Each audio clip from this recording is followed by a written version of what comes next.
السلام علیکم۔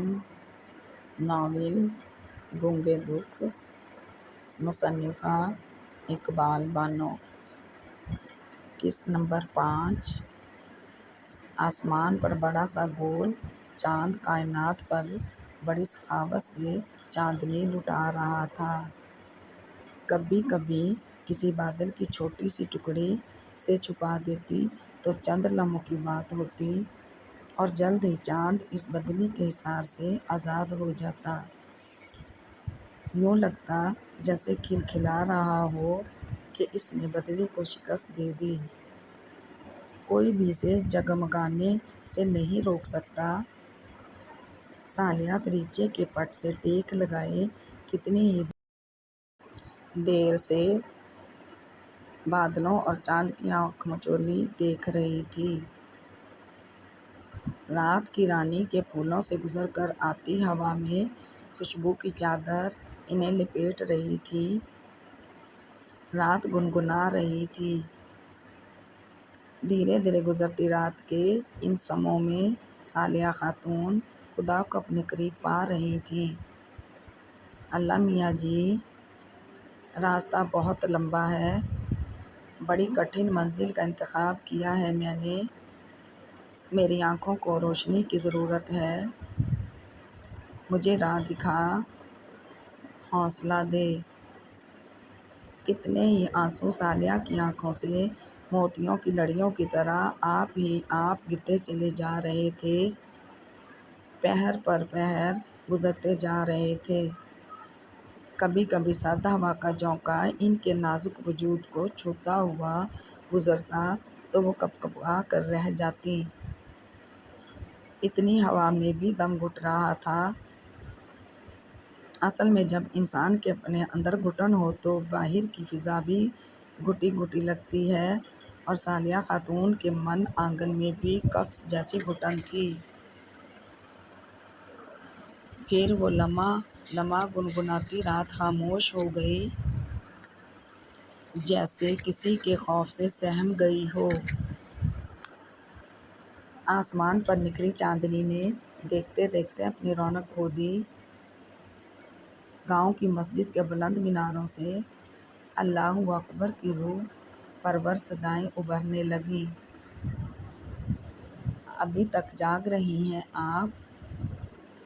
آواز کی گمبھیرتا پر سالیہ نے دریچے کے پٹ سے سر اٹھایا اور گردن موڑ کر دیکھا۔ رضا علی جوتے سمیت ہی پلنگ پر دراز ہو گئے تھے، یعنی وہ ابھی ابھی واپس آئے تھے۔ اس قدر دبے پاؤں کہ سالیہ کو پتہ بھی نہ چلا تھا۔ سالیہ آگے بڑھیں اور رضا علی کے پلنگ کے نیچے لٹکے ہوئے پاؤں گود میں رکھتے ہوئے نہایت آہستگی سے ان کے تلے والی خوبصورت ملتانی جوتی پیروں سے علیحدہ کرنے لگیں۔ میں نے کتنی مرتبہ کہا ہے کہ آپ میرا انتظار نہ کیا کریں۔ رضا علی کی آواز میں ہلکی سی بہکاہٹ تھی۔ وہ بہت پی کر بھی نہیں بہکتے تھے۔ میں تو جی اذان کی آواز سن کر ابھی اٹھی ہوں۔ سالیہ شوریک میں جوتی رکھتے ہوئے بولی۔ میں جھوٹ پسند نہیں کرتا سالیہ بیگم۔ ان کی آواز میں اتنی سختی تھی کہ سالیہ کی روح تک تھرا گئی۔ سچ یہ ہے ملک صاحب کہ میں اس لیے نہیں سوتی کہ آپ آئیں، دروازے پر دستک دیں اور مجھے دروازہ کھولنے میں تاخیر ہو جائے۔ آپ تاخیر پسند نہیں کرتے نا؟ سالیہ نے دھیرے دھیرے کہنا چاہا۔ آپ اسی لیے جاگتی رہتی ہیں؟ سالیہ کا نام مکمل جملہ رضا علی نے مکمل کر دیا۔ جی ہاں، وہ سر جھکا کر رہ گئیں۔ لیکن آپ کو اب تک یہ جان لینا چاہیے کہ میں ہفتے کی 4 راتیں باہر گزارتا ہوں۔ انہوں نے اس قدر غرور سے کہا جیسے 4 راتیں باہر گزار کر وہ کوئی بہت اہم کارنامہ انجام دیتے ہیں۔ سالیہ نے ان کی طرف دیکھا۔ وہ آنکھوں پر ہاتھ رکھے آرام سے لیٹے تھے۔ ثالیہ نے لائٹ آف کر دی کہ اسے پتہ تھا رضا علی اب سوئیں گے، اسی لیے اس نے نائٹ بلب جلا دیا تھا اور قریبی کرسی پر بیٹھ گئیں۔ آج بھی ان کی آنکھوں کے ٹوٹتے خمار اور لہجے کے بہکتے انداز سے ثالیہ جان چکی تھی کہ آج بھی وہ ان کا حق کسی اور کو دے آئے ہیں۔ وہ تو غرور، تمکنت کی چادر اوڑھ کر سو چکے تھے۔ رات بھر جاگنے کے باوجود بھی نیند ثالیہ خاتون کی آنکھوں سے کوسوں دور کھڑی مسکرا رہی تھی۔ انسان کی زندگی بھی کیا ہے، چلتے جانا، وقت کے تیز بہاؤ میں بہتے جانا اور پتہ بھی نہ چلے کہ اس بہاؤ کے سفر میں انسان کہاں کہاں لٹ گیا ہے۔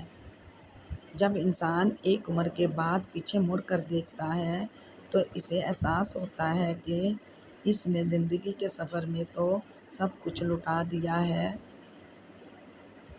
بس محرومیوں کی گٹھڑی سر پر اٹھائے بڑھا جا رہا ہے، اور یہ محرومیاں بھی کسی غیر کا تحفہ نہیں، اپنے ہی بخشتے ہیں، اپنوں ہی کے کرم ہوتے ہیں۔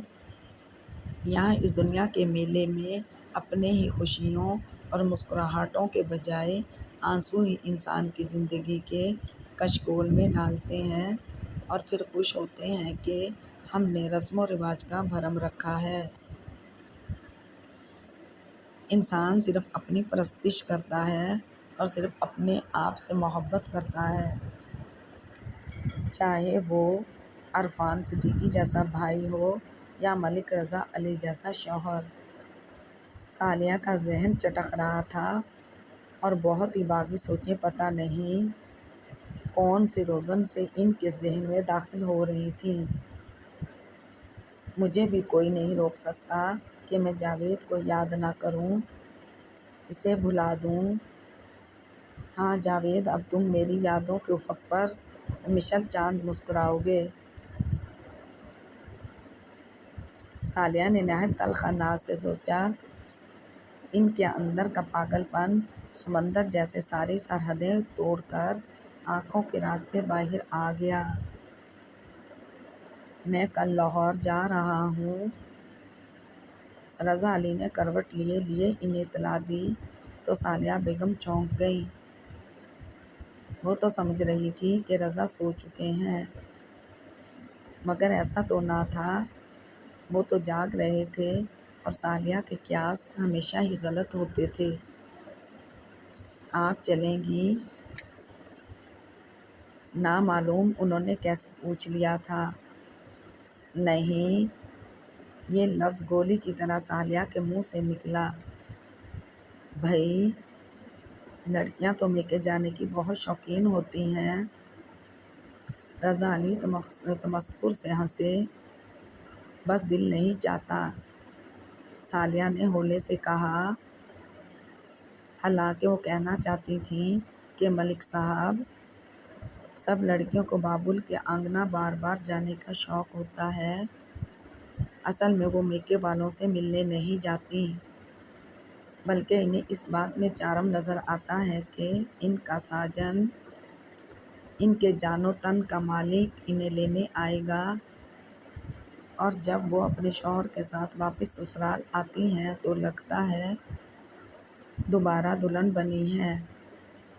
یہ منظر انہیں اچھا لگتا ہے۔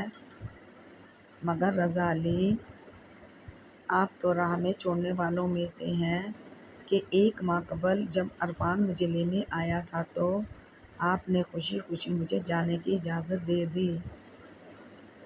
میرا خیال تھا کہ آپ مجھے لینے آئیں گے، مگر ہفتہ بھر بعد ماں جی لینے آئی تھیں، اور جب میں نے آپ سے ہلکا سا شکوہ کیا کہ آپ نہیں لینے آئے تو کیسے لفظوں کے پتھر آپ نے مجھ پر برسائے تھے کہ جو لے گئے تھے وہی چھوڑ بھی جاتے۔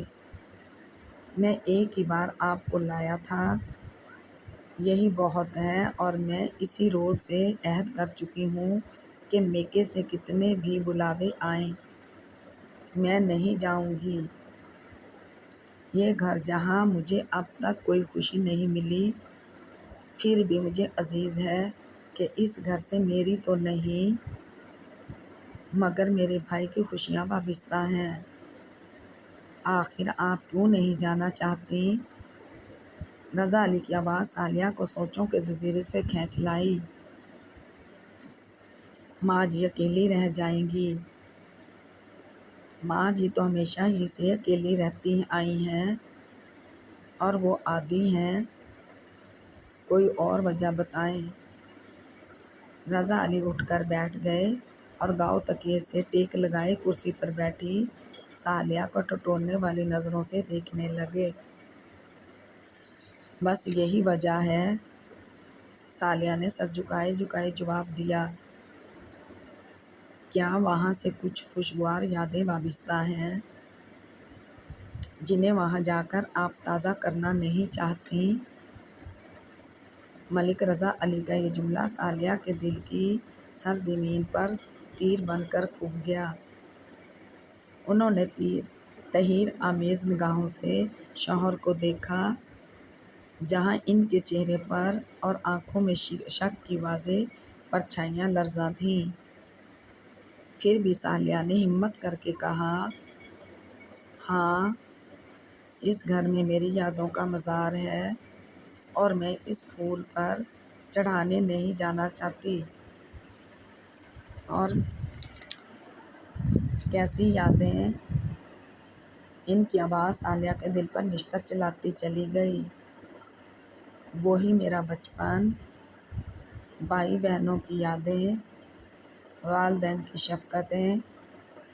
ملک صاحب، اتنی محبتوں کے درمیان انسان رہنے لگ جائے تو نفرتوں کے زندہ کی طرف آنا دشوار ہو جاتا ہے، اور مجھ میں بار بار یہ پل صراط عبور کرنے کا حوصلہ نہیں ہے۔ میں بہت بزدل عورت ہوں۔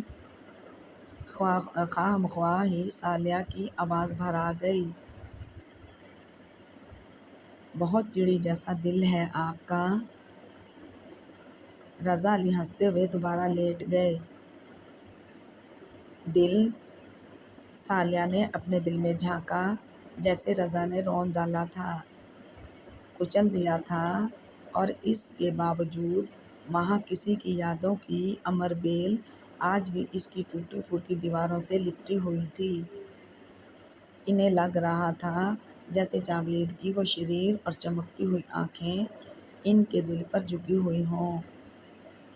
جاوید، جس نے اپنے سارے جذبے صالحہ کے قدموں میں الٹ دیے تھے، اور صالحہ نے ان جذبوں کے ایک ایک پھول سے گوندھ کر ایک مالا بنائی تھی۔ انہوں نے بہت پہلے سوچا تھا کہ وہ یہی مالا جاوید کے گلے میں ڈالیں گی، مگر ایسا نہ ہوا۔ تقدیر کے ایک ہی جھٹکے سے وہ مالا ٹوٹ گئی، پھول بکھر گئے تھے اور پتیاں اڑ چکی تھیں۔ تمہیں مجھ سے کس قدر بے دردی سے مقدر نے جدا کیا ہے۔ صالحہ نے ہونٹ دانتوں تلے دبا لیے، مبادا سسکی نہ نکل جائے، اور وہ اٹھ کر باہر چلی گئیں۔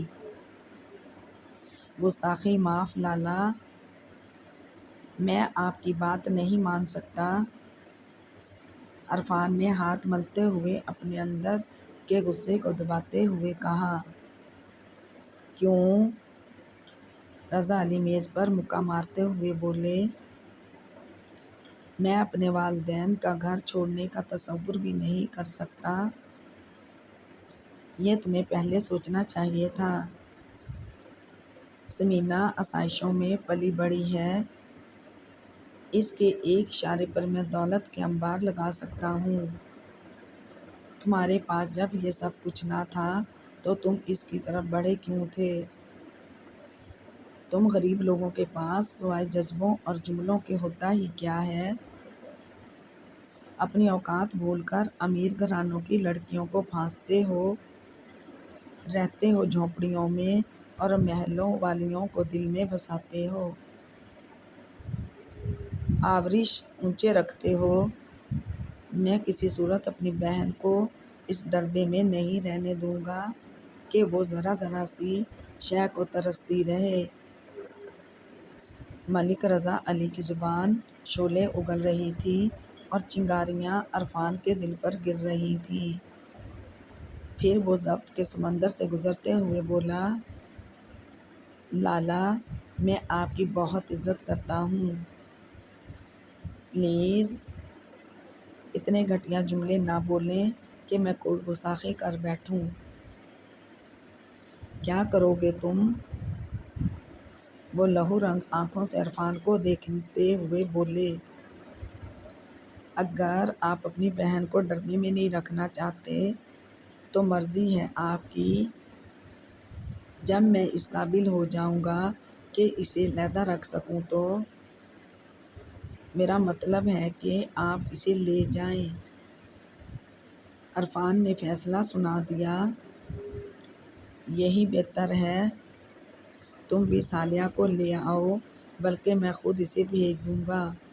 رضا علی کا اطمینان قابل دید تھا۔ جی، عرفان کو لگا جیسے اس کی سماعتوں میں کسی نے پگھلا ہوا سیسا انڈیل دیا ہو۔ رضا نے کلیجے پر ہی تو ہاتھ ڈالا تھا۔ اصول پھر اصول ہے عرفان صدیقی، رضا علی نہایت صفاقی سے کہہ رہے تھے۔ آپ نے مجھے بہت ہی مشکل دہرائی پر کھڑا کر دیا ہے لالا، پیچھے ہٹتا ہوں تب بھی گڑھے میں گرتا ہوں اور آگے بڑھتا ہوں تب بھی دلدل ہی ہے۔ عرفان دکھ سے بولا، میں تمہیں سوچنے کے لیے وقت دیتا ہوں۔ وہ احسان جتاتے ہوئے بولے، اب سوچنے کو بھلا کیا رہ گیا ہے رضا علی صاحب، مگر آپ یہ بھی تو غور کریں کہ میں اپنے بوڑھے ماں باپ کو کیوں اور کس طرح چھوڑ دوں؟ یہ کون کہتا ہے کہ تم انہیں چھوڑ دو، ساتھ رکھو؟ وہ بولے، یہ کیسے ممکن ہے؟ سمینا نے جو کوٹھی پسند کی وہ پورے 2 کنال کی ہے اور میرے خیال میں 2 کنال زمین 10 مرلے سے زیادہ ہی ہوتی ہے۔ ان کے لہجے میں طنز ہی طنز تھا۔ شاید آپ کو یہ علم نہیں کہ گھر بڑے ہوتے ہیں تو دل تنگ ہو جاتے ہیں، چھوٹے گھر والوں کے مکینوں کے دل بڑے ہوتے ہیں۔ عرفان ان کے طنز کو نظر انداز کرتا ہوا بولا، مائی ڈیئر، تم یہ جانتے ہو کہ دلوں میں چارپائیاں نہیں بچھائی جاتیں۔ ملک رضا علی ہنس کر بولے۔ عرفان انہیں بس دیکھتا ہی رہ گیا۔ رضا علی کے چہرے پر فتح سرخی بن کر پھیلی ہوئی تھی۔ انہوں نے عرفان کو جھکا لیا تھا۔ یہ بڑے لوگ غریبوں کو شکست دے کر کس قدر خوش ہوتے ہیں۔ عرفان کے چہرے پر خجالت کا تبسم پھیل گیا۔ اب میں چلوں گا۔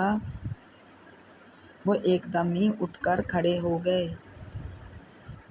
گھر نہیں چلیں گے آپ؟ عرفان نے پوچھا۔ نہیں، میں ہوٹل میں ٹھہرا ہوں، رضا علی بولے تو عرفان کچھ بھی نہ کہہ سکا کہ ان کے کہنے کا سٹائل ایسا تھا جیسے کہہ رہے ہوں کہ تمہارا گھر اس قابل کہاں ہے کہ میں وہاں جاؤں اور ٹھہروں۔ دونوں سلیوس ریسٹورنٹ سے باہر نکلے۔ رضا علی نے ٹیکسی لی اور وہ ہوٹل چلے گئے۔ عرفان بے مقصد بائک پر سڑکوں پر گھومتا رہا۔ بائک کے پہیوں کے ساتھ اس کا ذہن بھی گھومتا رہا تھا۔ کتنی توہین کی تھی اس کی رضا علی آف نواب پور نے، وہ جو خود کو بڑا انا پرست سمجھتا تھا۔ ملک رضا علی نے اس کی ساری خودداری اور انا پرستی اس کی ہتھیلی پر رکھ دی تھی۔ کتنا مجبور ہو گیا تھا وہ اس سمے، حالانکہ سمینا تو گزشتہ 1.5 ماہ سے اسے مجبور کر رہی تھی، مگر وہ اسے بھی ڈانٹ دیتا کبھی پیار سے سمجھاتا، اسے محبت کی بارش میں بھگو کر بے خود کر دیتا۔ وہ خاموش ہو جاتی، مگر دوسرے دن پھر نئے لفظوں، نئے انداز کے ساتھ اپنی خواہشوں کو زبان دے دیتی۔ عرفان پھر اس کا ذہن بٹا دیتا، مگر رضا علی نے تو اس کا ذہن پلٹ کر رکھ دیا تھا۔ سپہرے کی تو بات تھی جب رضا علی نے اسے بینک فون کیا تھا۔ میں تم سے ملنا چاہتا ہوں عرفان، وہ نہایت رعونت سے بولے۔ میں گھر پہنچتا ہوں، میں گھر میں وہ بات نہیں کر سکتا۔ آپا تو ٹھیک ہے نا؟ عرفان نے دھڑکتے دل سے پوچھا۔ وہ بالکل ٹھیک ہیں، یہ ہمارا آپس کا معاملہ ہے۔ تم آدھ گھنٹے میں سلیوس پہنچو، میں وہیں آ رہا ہوں۔ انہوں نے حکم آمیز لہجے میں کہا۔ عرفان کے لیے انکار کی کوئی گنجائش نہ تھی۔ ادھر سے سلسلہ منقطع ہو چکا تھا اور فون کی لائن بے جان تھی۔ تھوڑی دیر بعد جب عرفان وہاں پہنچا تو اسے رضا علی ایک ٹیکسی سے اترتے نظر آئے۔ وہ پذیرائی کو آگے بڑھا۔ آخر اس کا ان سے بڑا گہرا رشتہ تھا، اور پھر جہاں بہنیں دی جاتی ہیں، اس گھرانے کے تو بچے کے سامنے بھی نظریں جھکی رہتی ہیں۔ پھر چائے پیتے ہوئے رضا علی نے ایسی بات چھیڑ دی تھی کہ عرفان کے بہت ہی اندر دھمک سی ہونے لگی۔ ان کی باتوں سے اس نے اتنا اندازہ تو لگا لیا کہ ان کو سمینا ہی نے بلوایا ہے۔ یوں بھی سمینا کا اصرار ان دنوں بڑھتا ہی جا رہا تھا کہ وہ الگ رہنا چاہتی ہے۔ اپنا گھر اپنے ہاتھوں سے سجانے کی خواہش اس کے دل میں واویلا مچائے ہوئے ہے۔ عرفان نے کئی بار اسے سمجھایا تھا کہ یہ گھر بھی اس کا اپنا ہی ہے، کہ جہاں اپنے لوگ رہیں وہ اپنا گھر ہوتا ہے، مگر وہ تو اس گھر کو اپنا گھر قبول کرنے کو تیار ہی نہ تھی۔ اسے تو اس میں گھٹن سی محسوس ہوتی تھی۔ گھر میں سمینا کے علاوہ 6 افراد بھی رہتے تھے، انہیں گھٹن محسوس نہیں ہوتی تھی۔ سمینا کا دم گھٹتا تھا۔ عرفان نے ہر طرح سے اسے سمجھایا تھا، مگر وہ یہ نہیں جانتا تھا کہ جو بات اس کے دل میں گھر کر لے وہ بہت مشکل ہی سے نکلتی ہے۔ جب تک وہ اپنے دل کی بات پوری نہ کر لے چین سے نہیں بیٹھتی، اور یہ اس کی انسلٹ تھی کہ اس کی بات نہ مانی جائے، اس کی خواہش کا احترام نہ کیا جائے۔ وہ اپنی بات منوانا چاہتی تھی۔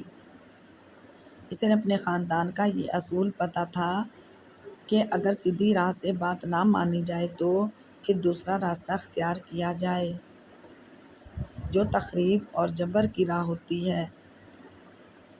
سمینا نے بھی وہی راہ اپنائی تھی۔ اسے علم ہو گیا تھا کہ عرفان اپنی ضد پر اڑا رہے گا، تب اس نے رضا علی کو عنبر کے ہاں سے فون کر دیا اور انہیں اپنی مظلومیت کی داستان کچھ اس انداز سے سنائی کہ وہ تڑپ اٹھے۔ ان کا بس نہیں چل رہا تھا کہ وہ فوراً بہن کے پاس پہنچ جائیں اور عرفان کا گلا گھونٹ دیں، جس نے ان کی بہن کی بات ماننے سے انکار کر دیا تھا۔ تبھی تو وہ نیلے نوٹوں سے بھرا ہوا بریف کیس لے کر دوسرے ہی روز لاہور آ گئے۔ شالیمار میں وہ ٹھہرے تھے، اور یہ ان کی شان کے خلاف تھا کہ وہ سالیہ جس سے سیدھے منہ بات بھی نہیں کرتے اس کے میکے جائیں۔ عنبر کو فون کر کے انہوں نے سمینا کو ہوٹل بلوایا تھا۔ سارے انتظام تو وہ پہلے ہی کر چکی تھی۔ عرفان سے بالا ہی بالا وہ عنبر کے ساتھ مل کر ایک اسٹیٹ ایجنسی کے ذریعے 2 کنال پر بنی ہوئی ایک کوٹھی پسند بھی کر آئی تھی۔ وہ جدید طرز کی کوٹھی گارڈن ٹاؤن میں تھی، بالکل اس کے خوابوں جیسی، اور وہ اس میں رہنا چاہتی تھی۔ اسے یقین تھا کہ رضا علی کے سامنے عرفان بھی پر نہ مار سکے گا، وہ اسے اپنی دلیلوں سے زیر کر لیں گے، اور ہوا بھی یہی۔ عرفان نے ان کی بات سے انکار کرنے کی کوشش کی تو انہوں نے تڑپ کر وہ پتا پھینکا کہ عرفان ایک دم ہی چیت ہو گیا، بالکل بھی اس میں لڑنے کی سخت نہ رہی۔ یوں بھی عرفان اس وقت خود کو زندگی کی بساط پر ایسا مہرا سمجھ رہا تھا جیسے ملک رضا علی جیسے بادشاہ مہرے پیٹ دیا تھا۔ پھر 2 روز بعد ہی کی تو بات تھی، جب محمود صدیقی برآمدے میں بیٹھے اخبار پڑھ رہے تھے اور عالیہ بھی اماں کے بالوں میں تیل لگا رہی تھی۔ یہ آج عرفان ابھی تک دفتر نہیں گیا؟ بھی اماں نے عالیہ سے پوچھا۔ شاید چھٹی لے لی ہو، عالیہ نے جواب دیا۔ ویسے بھی اماں، بھیا اور بھابھی میں آج کل شاید کوئی ناراضگی ہے۔ تجھے کیسے پتا؟ بھی اماں تڑپ کر بولیں۔ آج صبح بھی میں بھیا کو ناشتہ دینے گئی تو بھابھی کہہ رہی تھیں کہ میں تمہارے فیصلوں پر خود کو قربان نہیں کر سکتی۔ میں گئی تو چپ ہو گئیں، عالیہ نے بتایا۔ سن رہے ہو ثالیہ کے ابا؟ بھی اماں نے محمود صدیقی کو متوجہ کیا۔ ہاں سن رہا ہوں، تم توجہ نہ دو ان باتوں پر، میاں بیوی میں ہو ہی جاتی ہے ہلکی پھلکی جھڑپ، کیا ہم میں نہیں ہوتی؟ محمود صدیقی پھر اخبار کی طرف متوجہ ہو گئے، اور بھی اماں کا دل پتہ نہیں کیوں ہولنے لگا، اور اندر عرفان کا دل بیٹھا جا رہا تھا۔ سمینا نے تمام سامان پیک کر لیا تھا اور کوٹھی میں منتقل ہونے کی تیاری مکمل کر لی تھی۔ عرفان میں ہمت نہیں تھی کہ باپ سے اجازت لے سکتا، جبکہ سمینا پتھریلے لہجے میں کہہ رہی تھی، میں تم سے 2 روز سے کہہ رہی ہوں اجازت لے لو، مگر میں خود میں ہمت نہیں پاتا۔ عرفان طویل سانس لے کر بولا۔ کیا ہم نے کوئی چوری کی ہے؟ وہ سلگ کر بولی۔ میں نے کبھی ان سے کوئی فیصلہ کرنے کے بعد نہیں پوچھا، ہر فیصلہ ان کی رائے سے کیا ہے۔ پھر تم نے محبت کرنے سے پہلے بھی ان سے پوچھا ہوگا۔ سمینا نے طنزیہ انداز سے کہا۔ یہی تو میں سوچ رہا ہوں کہ پہلی غلطی کہاں ہوئی ہے۔ ہاں ہاں کہو۔ کیا کہوں؟ عرفان ٹوٹے ہوئے لہجے میں بولا۔ اب وہ سمینا کو کیا بتاتا کہ وہ کتنے دنوں سے یہی سوچ رہا ہے کہ سمینا تم سے ملنا ہی میری پہلی غلطی تھی، پر تمہیں دل میں بسایا یہ اور غلطی ہوئی، اور شادی کر کے تو میں غلطیوں کی دلدل میں پھنس گیا ہوں، جہاں سے نکلنا بھی چاہتا ہوں تو مزید دھنستا جاتا ہوں۔ پہلا فیصلہ غلط ہوا تو اب غلطیوں پر غلطیاں ہوتی چلی جا رہی ہیں۔ پلیز تم پوچھو ان سے، لالا ہمارا انتظار کر رہے ہوں گے۔ سمینا کی آواز عرفان کی سوچوں کے سمندر میں پتھر کی طرح پڑی۔ اگر ابا میاں اور بھی اماں ہمارے ساتھ چلنا چاہیں تو سر آنکھوں پر، نہیں تو ہم ان سے ملنے آتے ہی رہیں گے، اور ہر ماہ خرچ بھی انہیں پابندی سے ملتا رہے گا۔ سمینا نے کہا۔ بس کرو، ہماری غربت کا اور مذاق مت اڑاؤ بہو۔ محمود صدیقی جانے کب سے ان دونوں کی باتیں سن رہے تھے، برداشت نہ کر سکے۔ مارے غصے کے ان کی آواز کپ کپا رہی تھی، حالانکہ دانستہ انہوں نے یہ باتیں نہیں سنی تھیں۔ برآمدے میں دھوپ آ گئی تو اٹھ کر اپنے کمرے میں آ رہے تھے کہ عرفان کے کمرے کے سامنے سے گزرتے ہوئے اندر سے آتی آواز میں اپنا ذکر سن کر ٹھٹک گئے۔ تب ان پر اس لمحے یہ دلخراش انکشاف ہوا کہ بہو یہاں نہیں رہنا چاہتی، بلکہ اس نے مکان بھی لے لیا ہے۔ انہیں لگا کہ ان کے کلیجے کو کسی نے آرے سے چیر دیا ہو۔ ابا میاں، مجھے لالا نے گارڈن ٹاؤن میں کوٹھی لے دی ہے۔ میں تو چاہتی ہوں کہ آپ بھی ہمارے ساتھ رہیں۔ ثمینہ نے تفصیل بتائی۔ تمہارے لیے گھر یقیناً چھوٹا ہے بیٹا، مگر ہمارے لیے بہت ہے، اس لیے کہ ہم ایسے ہی گھروں میں رہنے کے عادی ہیں۔ محمود صدیقی دکھ سے ہنس دیے۔ ابا میاں، آپ سمجھنے کی کوشش کریں، ثمینہ نے کہا۔ مجھے کچھ مت سمجھاؤ، وہ ہاتھ اٹھا کر بولے۔ عرفان میں بچپنا تھا، اسے نہیں معلوم تھا کہ بڑے گھر کی لڑکی لانے سے کیا مسائل پیدا ہوتے ہیں۔ اس کی تنخواہ سے دگنا تو تمہیں جیب خرچ ملتا ہوگا۔ تم دونوں جاؤ، میری دعا ہے کہ خدا ہمیشہ تم لوگوں کو خوش رکھے۔ جی چاہے تو آ جایا کرنا، زبردستی نہیں۔ ابا میاں، کیوں نہیں آئیں گے ہم؟ ثمینہ جلدی سے بولی۔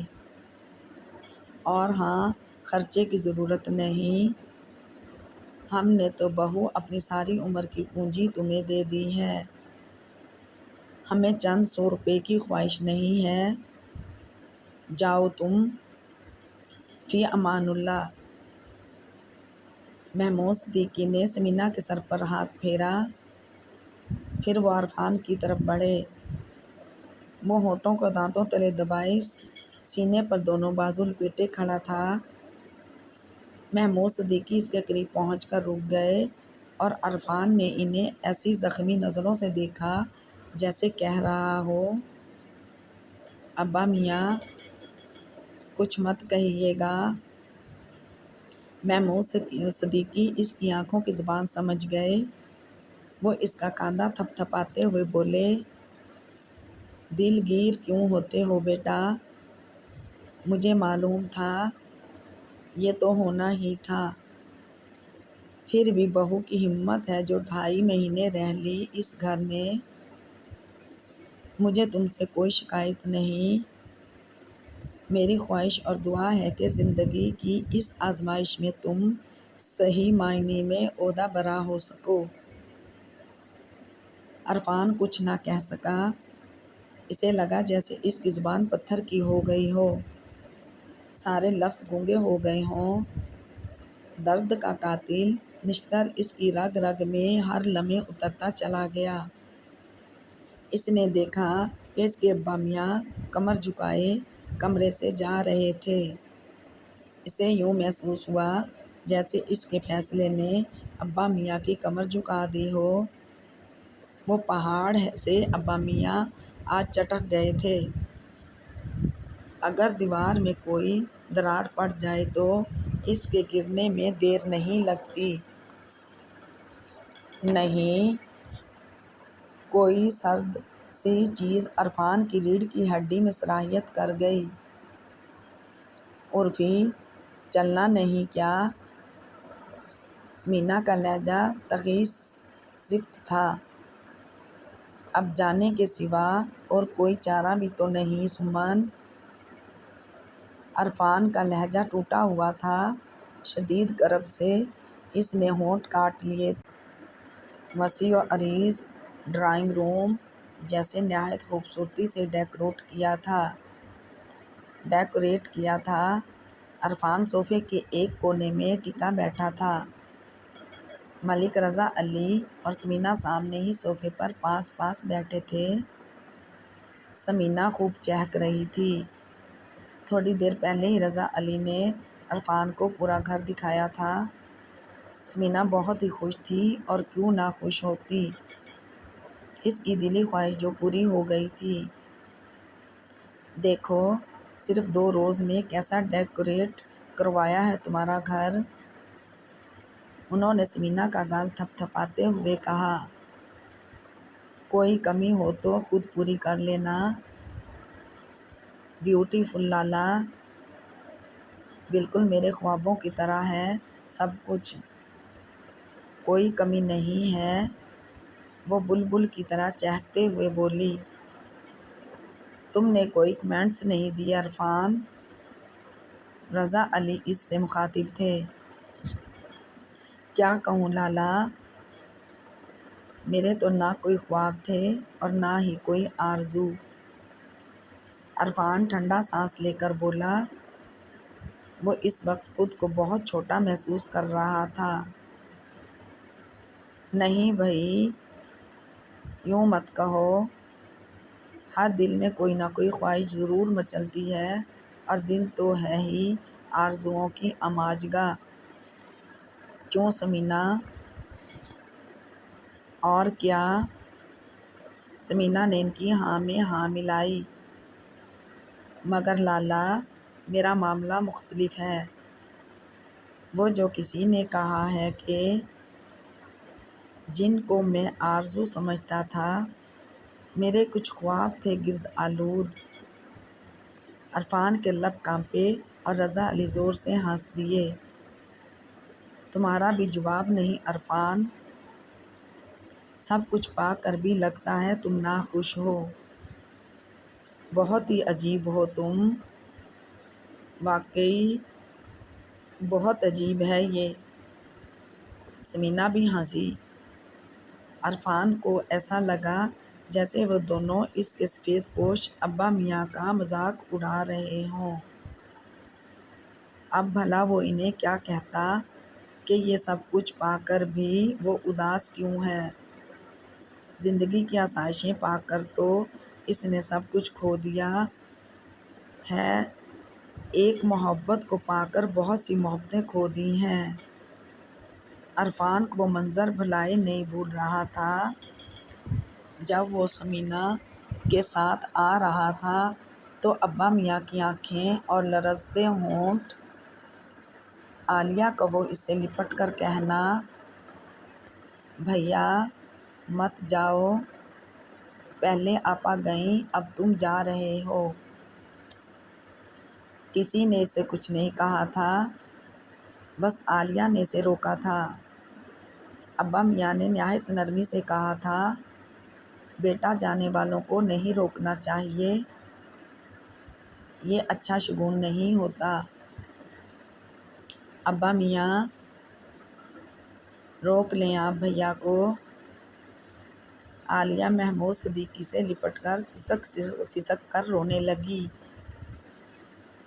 جاؤ عرفان، ایسا نہ ہو کہ بہن کے آنسو تمہارے پاؤں کی زنجیر بن جائیں، چلے جاؤ۔ پھر محمود صدیقی عالیہ کو ساتھ لیے ہوئے اندر چلے گئے۔ عرفان کو احساس تک نہ ہوا کہ وہ ٹیکسی تک کس طرح آیا تھا، جہاں ثمینہ پہلے سے بڑی تمکنت اور شان سے بیٹھی تھی۔ جب وہ لوگ گارڈن ٹاؤن پہنچے تو رضا علی وہاں پہلے سے ہی موجود تھے۔